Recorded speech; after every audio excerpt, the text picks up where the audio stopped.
Pada kesempatan yang istimewa dan pada hari yang mulia ini, saya selalu mengajak kepada hadirin sekalian untuk selalu meningkatkan iman dan takwa, serta bersyukur atas nikmat karunia Allah yang telah dianugerahkannya kepada kita sekalian, terutama anugerah iman dan Islam serta nikmat kesehatan lahir batin yang sedang kita rasakan pada saat ini. Saudara-saudara kaum muslimin sidang Jumat rahimahumullah, selawat dan salam semoga tetap tercurah kepada suri tauladan kita dalam beribadah dan menjalani kehidupan kita di dunia ini, yaitu baginda Nabi Muhammad SAW beserta keluarga dan para sahabatnya, serta kepada hamba-hambanya yang senantiasa tunduk dan patuh melaksanakan syariat dan mengikuti sunnah Rasulullah SAW hingga yaumil akhir kelak.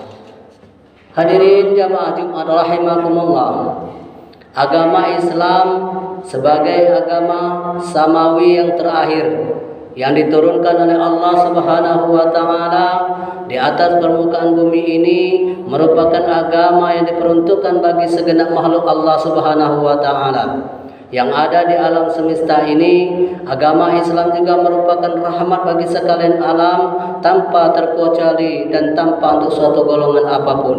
Dengan demikian, konsekuensi logisnya adalah bahwa Islam merupakan kabar gembira dari Sang Maha Khalik untuk para sahabatnya, para hamba-hambanya, menjadi istilah yang populis di masyarakat Islam, rahmatan lil alamin. Kabar gembira dari langit ataupun gaib tersebut disampaikan kepada makhluk pilihannya, Rasul akhir zaman, uswah bagi kita semua, yakni Nabi Muhammad sallallahu alaihi wasallam. Sebagai pembawa berita gembira tersebut, Rasulullah sallallahu alaihi wasallam juga membawa peringatan-peringatan yang harus diperhatikan oleh kita semua, dengan maksud sebagaimana penyeimbang dalam menerima, mempersiapkan dan mengamalkan realisasi dari berita gembira tersebut. Hal ini sebagaimana dijelaskan Allah dalam kalam sucinya, surat Saba ayat ke-28.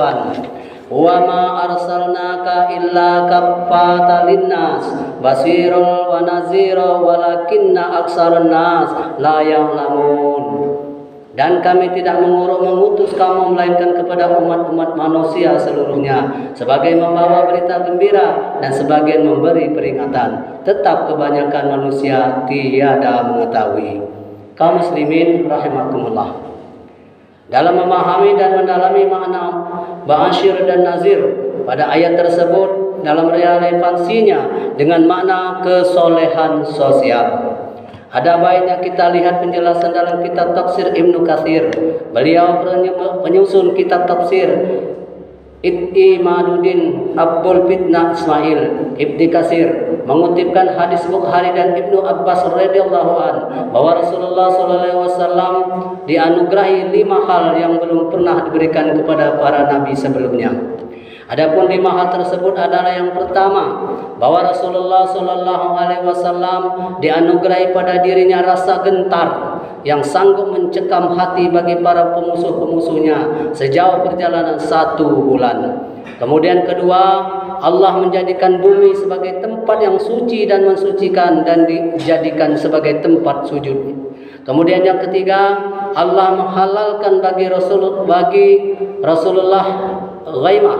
Kemudian keempat, Allah memberikan hak kepada Rasulullah SAW untuk memberikan syafaat. Lalu yang kelima, bahwa para nabi sebelumnya, Nabi Muhammad adalah diutus hanya untuk kaumnya saja, sedangkan Rasulullah SAW diutus untuk seluruh makhluk. Maka yang kelima inilah yang mempunyai hubungan dengan kesolehan sosial.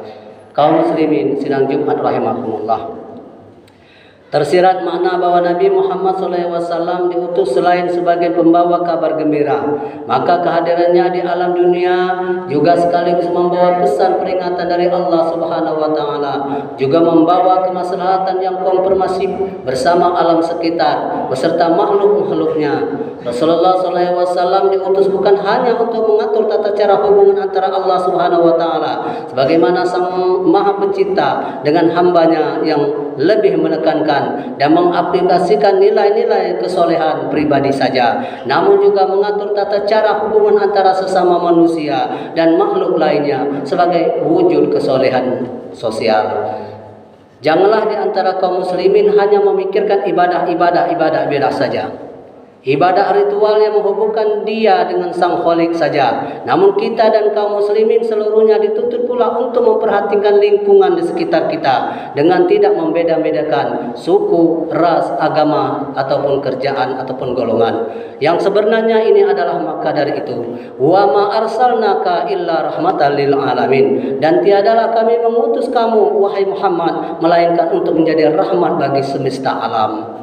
Quran Surat Al-Anbiya ayat 107. Saudara-saudara kaum muslimin rahimakumullah, maka dalam rangka memelihara hubungan baik kepada sesama, perlu adanya usaha-usaha meningkatkan sumber daya manusia sebagaimana usaha untuk meningkatkan kesolehan sosial. Beliau Rasulullah SAW mendakwahkan Islam sebagai pembawa kado kebahagiaan dan membiarkan bagi umat manusia dan seluruh alam.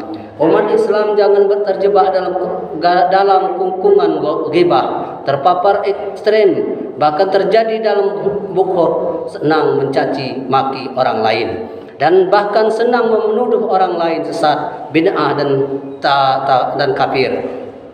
Tampillah menjadi umat yang senantiasa menampilkan kesejukan, yang menjadikan kesejukan di dalam hati para saudara-saudara dan lingkungan, santun, pengasih, dan penyayang di antara sesama. Munculkanlah sifat-sifat Allah di atas muka bumi ini. Sebarkanlah kepada sesama, bahkan makna penyayang kepada binatang sekalipun, sehingga kesolehan sosial terus kita pupuk. Insya Allah akan menjadi penyebab datangnya kasih sayang Allah kepada kita semua.